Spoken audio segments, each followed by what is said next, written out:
nasci numa família médica e o meu pai era, naquela época, era médico de geral e psiquiatra. E isso levou-me a contactar-me precocemente com muitas áreas da psiquiatria e a seguir, por se criou, eu sou natural de Braga, um hospital psiquiátrico das Irmãs Hospitaleiras. Ele foi, praticamente, não foi o primeiro, mas foi logo a seguir, foi diretor e acompanhou toda essa evolução, portanto, há muitos anos. Daí estar sempre atento ao sentido evolutivo das coisas, não ser dogmático, mas também não ter esta crítica ao passado demolidora que tem, os desgraçados psiquiatras daquela época eram todos mais ou menos tontinhos e perversos quando tinham dificuldades que hoje nós não temos e tinham que as enfrentar. Não é? Esse sentido de tolerância histórica acho que é importante. E podemos dizer que é a partir do século XIX que em Portugal se organiza, havia já no célebre Hospital de Todos os Santos do Rossio, lá umas caves onde teria havido doentes mentais, no século XVI, 1500 e tal. Mas o certo é que, penso que foi Dona Maria II que veio a transformar um convento no Hospital de Rilhafolas, em Lisboa, que foi desocupado, digamos, desfeito há uns anos atrás, e que se chamava Hospital Miguel Bombarda, em homenagem ao professor Miguel Bombarda, que foi professor de psiquiatria, grande líder republicano, e que foi morto no seu gabinete por um doente mental. Podia-se pensar que era um atentado, mas não foi. 2 ou 3 dias antes do 5 de outubro. O Miguel Bombarda, portanto, esse Rilhafolas, terá sido o primeiro a organizar-se, enfim, no meados do século XIX. Lembro-me de ver uns projetos da modernização das coisas ligadas ao aquecimento e à lavandaria e aos banhos e tal, que eu pensei assim, realmente, há tantos anos já havia psiquiatras a preocuparem-se com a melhoria das condições, tal. Ou seja, tudo isto é interessante ver em relação a cada época. Isso mostrava, até achei interessante, é engraçado como é que já se preocupavam com coisas desse tipo. Bom, depois, aqui no Porto, fez-se o Conde Ferreira, que também vale a pena visitarem, porque é o hospital feito de raiz, com dinheiros, claro, de um imigrante do Brasil, que depois o rei fez Conde Ferreira, porque ele deu muito dinheiro a muitas coisas para infantários, lactários, pelo país fora.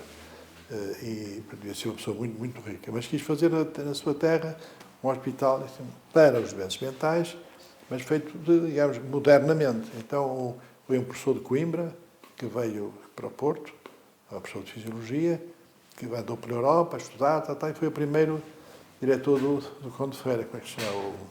Eu até fiz um prefácio para uma obra dele muito interessante.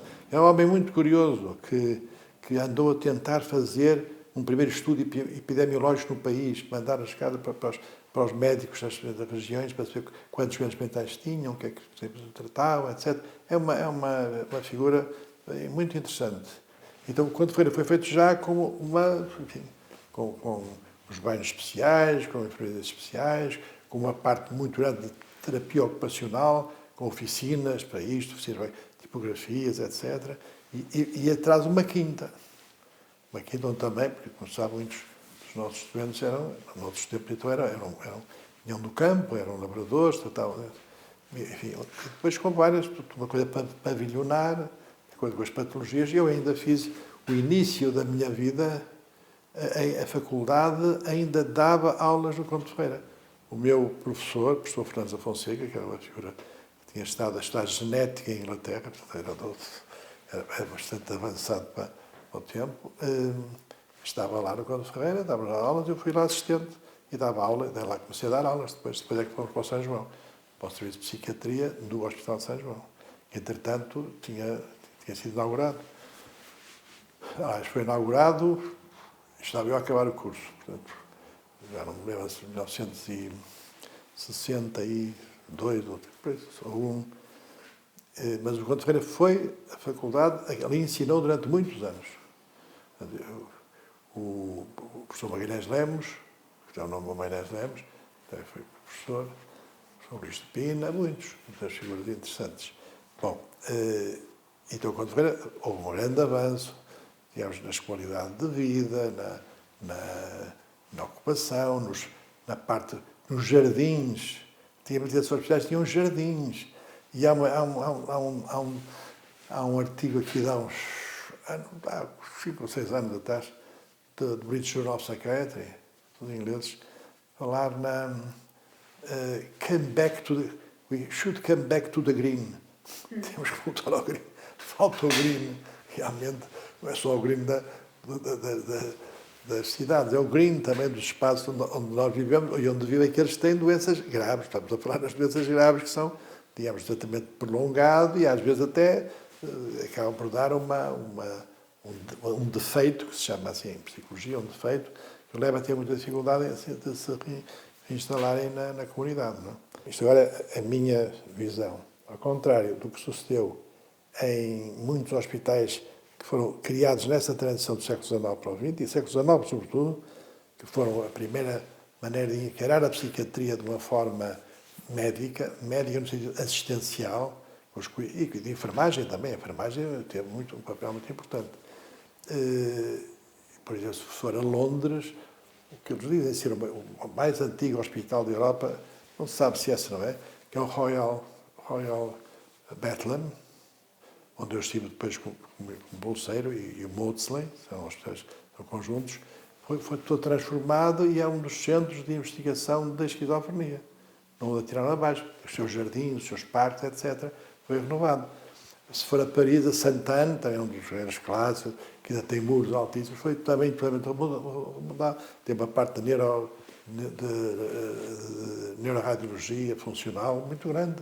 Ou seja, são, digamos, uma espécie de catedrais modernizadas, não é?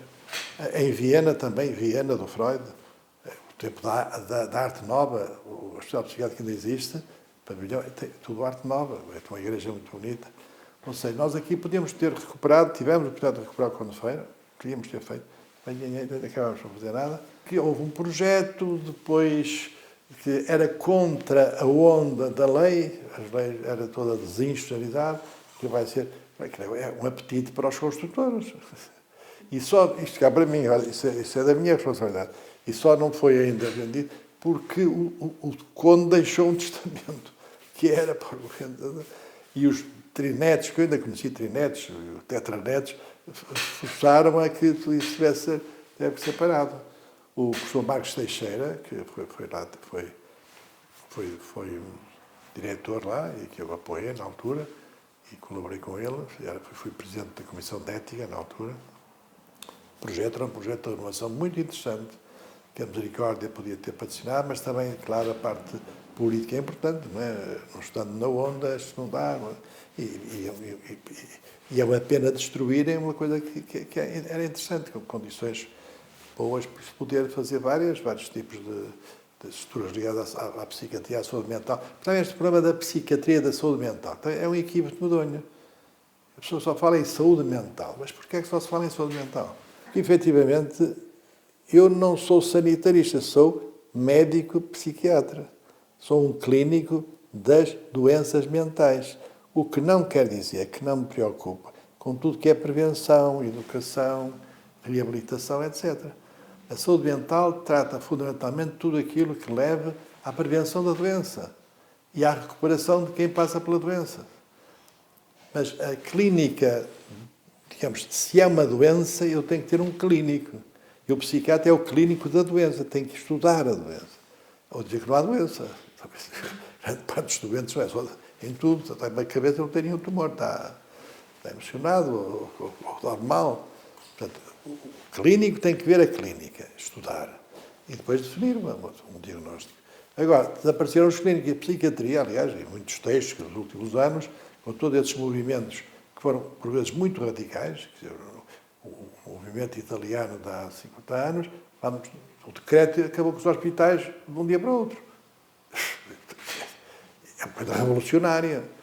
Mas é preciso há uma revolução em algo que diz respeito à medicina, porque fundamentalmente a doença grave mental é grave, ou seja, o paradigma é a esquizofrenia, não é como sabe, que tem uma prevalência ainda alta de cerca de 1%. É preciso ser estudada. Quando é que começa? Quais são os fatores genéticos, fatores bioquímicos, etc. tudo isso tem que ser... E os medicamentos que felizmente vieram, sei que a grande paixão na história, a grande revolução é nos anos 50. Então, temos que voltar para trás, estamos a falar dos hospitais. Então, agora deixe-se fazer... Agora já sabe, psiquiatria, saúde mental. Arrumamos este assunto. Voltando para trás, portanto, aqui em Portugal não fez.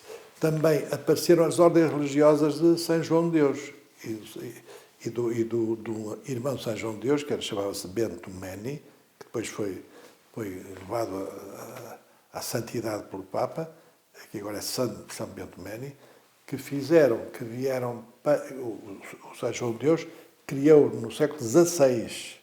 Ele era português de Montemor Novo, depois foi para a Espanha, andou por lá, pelas coisas. Pensa-se que enfim, ele era muito aventureiro, mas era místico, não é? E a dada altura começou em Granada, todos aqueles que eram os maltrapilhos malucos andavam pelas ruas e caíam e andavam nas portas a pedir, mas alucinados, foi arranjando uns locais para os colocar, pedindo dinheiro à gente rica, àqueles viscondes e condes, e foi fazendo assim uma espécie de uns hospícios para proteger.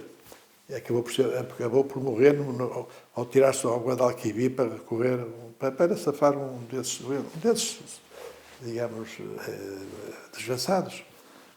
E a obra foi tão importante naquela época, subiu tanto às pessoas e à Igreja naquela altura, que muito rapidamente chegou a santo. São João de Deus é um santo rápido, portanto, dada a sua obra. Portanto, ficou a ideia da hospitalidade. Eram os irmãos hospitaleiros. Portanto, hospitalidade. O hospital, ao contrário do que se pensa, é sinal de bom acolhimento. Se em sua casa é hospitaleira, se receber bem, não é? Portanto, as ordens vieram, ele veio para a Espanha para, digamos, penso que foi, não era reabilitar, refazer as ordens que tinham sido expulsas, como estavam movimentos grandes do século XIX, e aqui em Portugal também houve problemas de expulsão de ordens religiosas. Então veio refazer e em Espanha criou, já havia uma ordem de São João de Deus, ele era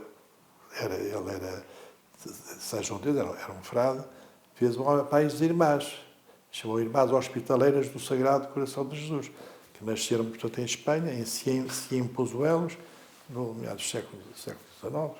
Depois estenderam-se, ele veio a Portugal, andou lá em Lisboa a pesquisar e descobriu lá a Edanha, a zona onde... Primeiro o Tilhão tinha sido já feito pelos irmãos, e depois a Edanha. São primas, não é? E depois foi se estendendo. Braga é só já este século, nos anos 30, de 1934, por aí. E depois fez na Madeira, nos Açores, e em Coimbra, na Guarda. Ao mesmo tempo, construiu-se, depois do Rilha Foles, não é? O Júlio de Matos vem com a guerra, com a Segunda Guerra Mundial, que é inaugurado mais ou menos logo a seguir, por aí, não sei, 40 e tal. E era para ser um modelo de hospital, pavilionar, com recuperação, com reabilitação. Vieram as terapeutas ocupacionais da Suíça, que era uma coisa finíssima. Tinha campos de ténis e de jogos, tinha tudo. Era, de facto, ao contrário do que hoje se diz, era para elevar o grau de assistência. Historicamente é assim, não é? Fazer as terapêuticas. Também teve, depois, inclusive, nessa onda que já da inovadora também do estudo da mente, chegou a ter um bloco cirúrgico, de neurocirurgia. Era o doutor imaginário, estou-me a lembrar agora. Depois, quando houve aqueles estudos, depois o cérebro eletrochoque, porque é uma coisa também que foi banida, e agora recuperaram outra vez.